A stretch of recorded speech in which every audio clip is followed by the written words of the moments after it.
প্রিয় ভাই ও বোনেরা, দোয়া হলো মুমিনের অস্ত্র। দোয়া ছাড়া একজন মানুষ ঠিক যেমন পানি ছাড়া মাছ বাঁচতে পারে না। আল্লাহ তাআলা কুরআনে বলেছেন, তোমরা আমাকে ডাকো, আমি তোমাদের ডাকে সাড়া দেব।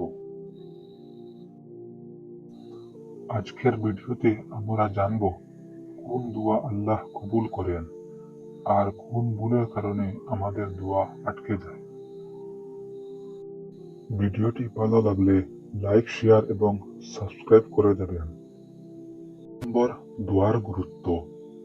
রাসূলুল্লাহ সাল্লাল্লাহু আলাইহি ওয়াসাল্লাম বলেছেন, দোয়াই ইবাদতের মর্ম, অর্থাৎ নামাজ, রোজা, হজ সবকিছুর প্রাণ হলো দোয়া।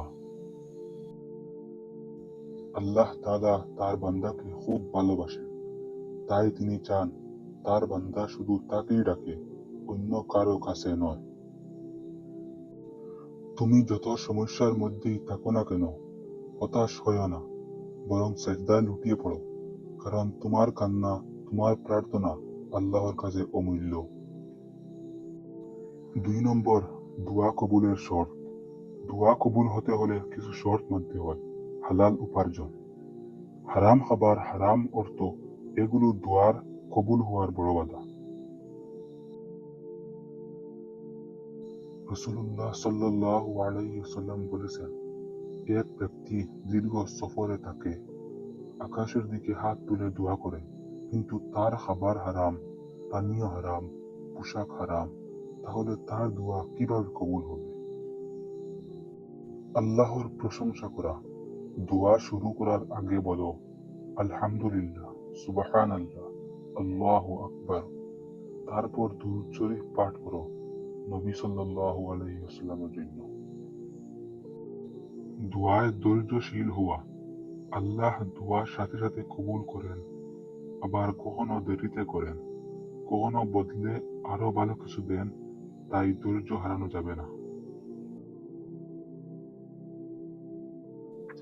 অটল বিশ্বাস। মনে বিশ্বাস রাখো, আল্লাহ অবশ্যই কবুল করবেন।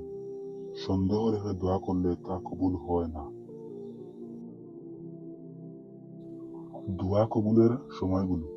দোয়া করারও কিছু বিশেষ সময় আছে।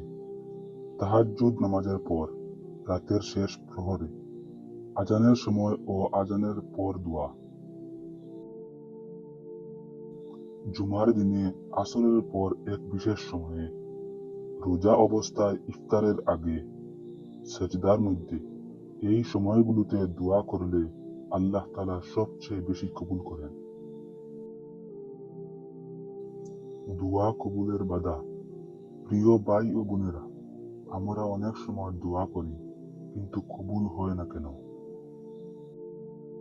কারণ হারাম খাওয়া দাওয়া, নামাজ রোজা অবহেলা করা, অন্যায়ের প্রতি উদাসীন থাকা, মানুষের প্রতি কষ্ট দেওয়া। যদি সত্যি চাও আমাদের দোয়া কবুল হোক, তাহলে আগে নিজের জীবনকে হালাল ও পবিত্র করতে হবে। প্রিয় ভাই ও বোনেরা, মনে রাখো, আল্লাহ সব সময় তোমার দোয়া শুনেন। হয়তো এখনই উত্তর দিচ্ছেন না, কিন্তু তিনি জানেন কোনটা তোমার জন্য সেরা। তাই হতাশ হইও না, কান্না করো, সেজদায় পড়ে যাও, মন খুলে বলো তোমার সমস্যার কথা। আল্লাহ বলেছেন, নিশ্চয়ই কষ্টের সাথে আছে স্বস্তি। সূরা ইনশিরাহ।